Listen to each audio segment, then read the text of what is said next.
কাছে গেলেন, নবীকে ডেকে বললেন, পয়গম্বর,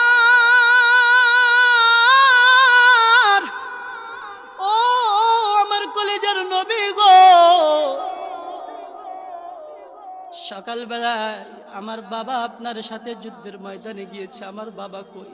ও নবী গো, তাকায় দেখেন সূর্যটা লাল হয়ে গিয়েছে, সারাদিন আমি কিছু খাই নাই, আমার বাবার সাথে আমি বাড়িতে যাইয়া বাবা আমাকে গালে তুলে খাওয়াইবে, আমি আমার বাবার লোকমাগুলা খাই। ও পয়গম্বর, আমার বাবা কই? আপনার সাথে তো আমার বাবাকে দেখি না। আল্লাহর নবী পয়গম্বর কোনো কথা বলেন না।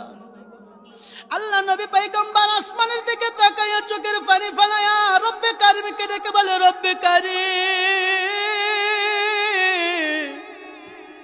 এতটুকু বাচ্চার আমি কি জবাব দিব? তার বাবা যে যুদ্ধের ময়দানে যে শহীদ হয়ে গিয়েছে। ও রব্বুল আলামিন, এতটুকু বাচ্চার আমি কি জবাব দিব?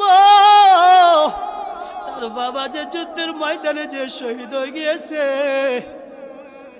বাশির রাদিয়াল্লাহু তাআলা বললেন, ও পয়গম্বর, আমার বাবা কই একটু বলেন না, সন্ধ্যা হয়ে যাইতেছে। আল্লাহর নবী পয়গম্বর বাশিরকে ডেকে বললেন, বাশির রে, ও বাশির, তোমার বাবা যুদ্ধের ময়দানে যে শহীদ হয়ে গিয়েছে। ও বাশির, চিন্তা করো না, ও বাশির, আমি নবী তোমারে খাওয়াই দিব, আমি নবী তোমারে সব কিছু যত্ন করব, আজকে থেকে আমি নবী তোমার বাবা হইয়া গেলাম। সুবহানাল্লাহ। বাশির রাদিয়াল্লাহু তাআলা বললেন, ও পয়গম্বর, আমার আনন্দের কোনো সীমা নাই, আমার আনন্দের কোনো সীমা নাই। ও পয়গম্বর, কিন্তু একটা দুঃখ, একটা কষ্ট। ও পয়গম্বর, আমার বাবা জানে আমি বাশিরের আমার দুনিয়াতে মা নাই, আমার দুনিয়াতে কোনো ভাই নাই, আমার দুনিয়াতে কোনো বোন নাই, কোনো আত্মীয় স্বজন নাই। ও পয়গম্বর, আমার বাবা তো পারতো আমাকে একটু বলে যেতে বলতে। ও পয়গম্বর, আমার বাবা তো পারতো কারোর কাছে রেখে যেতে। আমার বাবা যখন যুদ্ধের ময়দানে যায়, ও পয়গম্বর, আমি পিছনে দাঁড়িয়ে রয়েছি, আমার বাবা একটুবারের জন্য আমাকে বলে যায় নাই। আল্লাহ নবী পয়গম্বর বললেন, আল্লাহ নবী পয়গম্বর বললেন, ও আমার বাশির রে, তোমার বাবা হলো আশিকে রাসূল। সুবহানাল্লাহ। তোমার বাবা এলো প্রকৃত নবী প্রেমিক, যুদ্ধের ময়দানে নবী ডাকছে, চলে গেছে, কোনো সন্তান দেখে নাই, কোনো সন্তান দেখে নাই, কোনো স্ত্রী দেখে নাই, কোনো মা দেখে নাই, কোনো ভাই দেখে নাই। আল্লাহ নবী সাল্লাল্লাহু আলাইহি সাল্লাম বলেন, ওমর রাদিয়াল্লাহু তাআলা আনহু, আল্লাহ নবী চলতেছেন, আল্লাহ নবী পয়গম্বর বলেন, ও ওমর, তুমি আমার কতটুকু ভালোবাসো?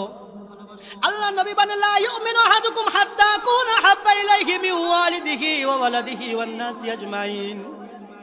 হযরত ওমর রাদিয়াল্লাহু তাআলা বললেন, ও পয়গম্বর, আমি দুনিয়ার সব কিছু থেকে আপনাকে ভালোবাসি, দুনিয়ার সব কিছু থেকে ভালোবাসি, কিন্তু আমার জীবনের থেকে আমি ভালোবাসি কিনা আমি এই মুহূর্তে বলতে পারি। আল্লাহ নবী পয়গম্বর বললেন, ওমর রে, তুমি এখনো পরিপূর্ণ মুমিন হতে পারো নাই। আল্লাহ নবী পয়গম্বর বলার সাথে সাথে ওমর রাদিয়াল্লাহু তাআলা একটুখানি চিন্তা করলেন, এই মুহূর্তে যদি নবীকে কেউ আক্রমণ করে, এই মুহূর্তে যদি কোনো শত্রু নবীকে আক্রমণ করে, তাহলে আমি কি নবীকে থুইয়া পালাইয়া যাব, নাকি নবীকে রক্ষা করব, নিজের জীবন বাঁচে?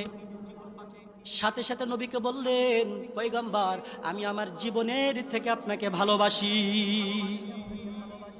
আল্লাহ নবী পয়গম্বর বললেন, ও ওমর, তুমি এখন পরিপূর্ণ মুমিন হতে পেরেছো। ও ওমর, তুমি এখন পরিপূর্ণ মুমিন হতে পেরেছো। আল্লাহ নবীকে কলিজা দিয়ে ভালোবাসতে হবে। ও মুসলমান, নবীকে নবীর তরিকার মাধ্যমে নবীকে ভালোবাসতে হবে। শুধু নামে নামে নবীকে ভালোবাসি, নবীকে ভালোবাসি, এটা নবীর উম্মতের ভালোবাসা না। নবীকে ভালোবাসতে হলে নবীর তরিকার মাধ্যমেই নবীকে ভালোবাসতে হবে, নবীর তরিকার মাধ্যমেই নবীকে ভালোবাসতে হবে। নবীর ভালোবাসার অর্জনের মাধ্যমে আল্লাহর ভালোবাসা অর্জন হবে, নবীর ভালোবাসার অর্জনের মাধ্যমে আল্লাহর ভালোবাসা অর্জন হবে। নবীকে অনুসরণ করলাম না, অনুকরণ করলাম না, আল্লাহ বলে দিয়েছে, ও পয়গম্বর, যদি আপনাকে কেউ অনুসরণ করে, অনুকরণ করে, আমি আল্লাহ তারে ভালোবাসবো। শুধু ভালোবাসবো না, আমি আল্লাহ তার জিন্দেগির সব গুনাহগুলা মাফ করিয়া দিব।